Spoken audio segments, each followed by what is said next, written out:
The reality is that the majority of content creators will not be able to live on the content they create. And we know this because historically musicians have not been able to survive. Actors have not been able to survive. Comedians have not been able to survive. So I don't think that to a certain extent, YouTube's responsibility is to create a sustainable business for content creators. What I really think that YouTube is doing is creating a very simplified process to more easily monetize the content that you create. Yep. I was thinking about the true value add of YouTube. Joe Rogan, Yes. who took a $200 million deal from Spotify, is still on YouTube.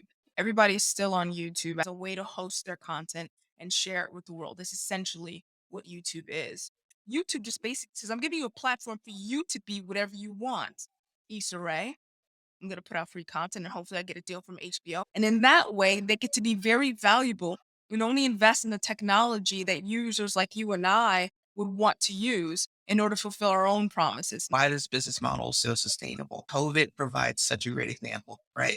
Because most of the world's media companies literally just didn't have content. Like they couldn't record content because we didn't know how safe it would be, what processes you needed to actually follow. There was no way to test, right? So like you legitimately could not go through the process of creating content.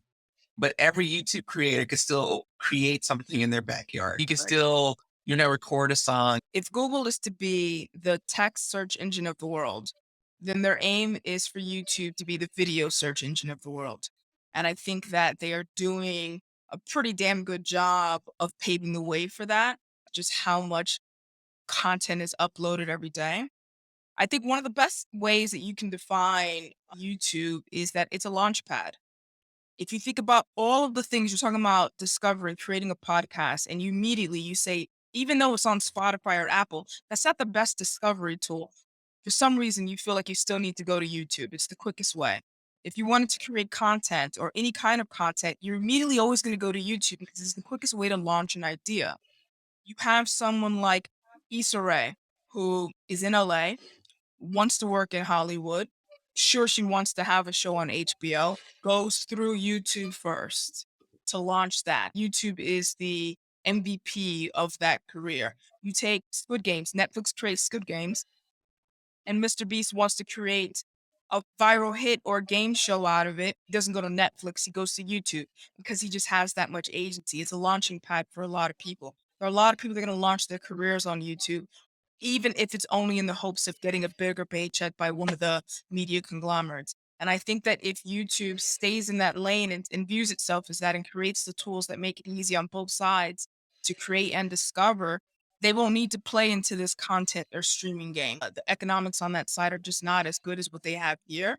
YouTube's advertising sales increased by 4.8%, $7.3 billion in the second quarter this year.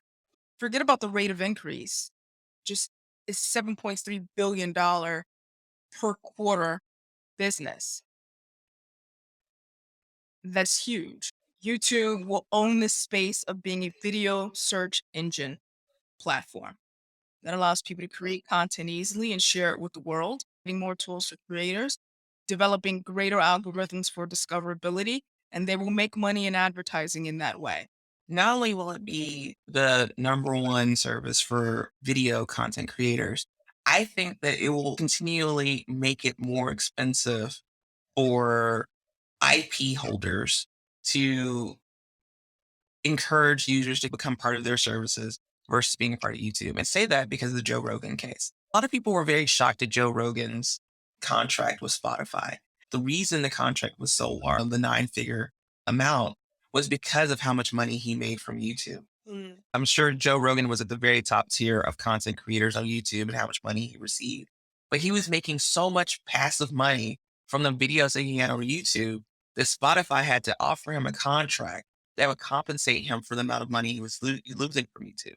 Think about things like this. So if you are company A, B, C, D, E over here, and you want to get creator F to come to your service, let's think about Twitch, like gamers.